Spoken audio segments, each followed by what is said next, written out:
in order to ask whether babies can learn by observation, you have to present them with something novel, something that they wouldn't have already seen in their everyday life, because otherwise you wouldn't know where it is that they've learned it. So in the studies that are done, often adults are doing sort of odd things. So, for example, in some studies, one of the behaviors that's modeled for the child is an adult leans over from the waist toward a little box that has a button on it and touches it with his forehead, and that turns a light on in the box. Now, you can also turn the light on just by reaching out and pushing the button.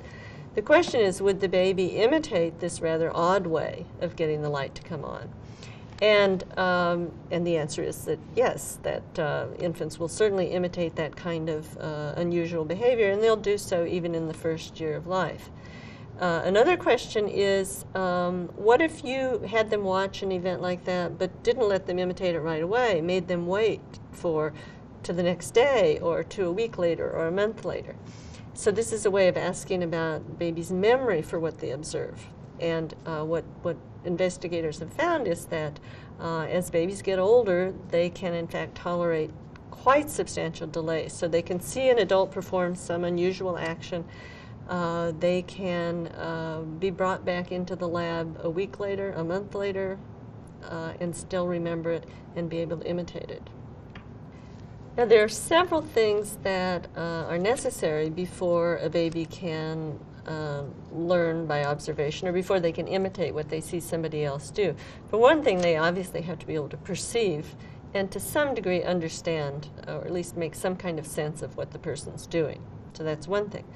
They also have to see some relation between themselves and the person. I mean, you're not going to imitate if you don't see a relation between yourself and the other individual and the parts of your body and the parts of their body and so forth.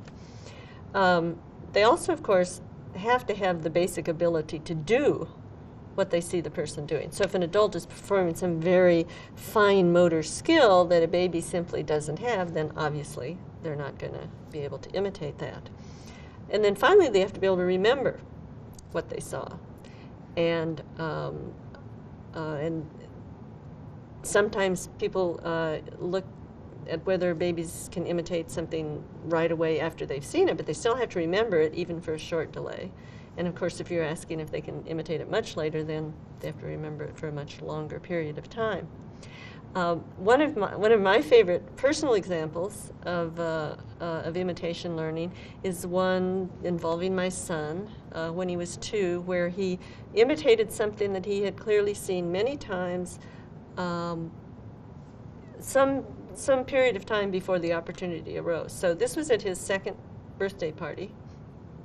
A friend of ours who's an artist had given him a little tiny box of watercolor paints. I mean, just really about that big. This little tiny box of paints with a little tiny brush. So he opened up this present, he opened up the little box, he picked up the brush, he looked at the box of colors, he took the brush and rubbed it on the paint and went like this. So he clearly had seen his mother putting on makeup many times in the past. First time he had the opportunity to, he gets this little box, that's what it looked like, and there he is. So there's observational learning.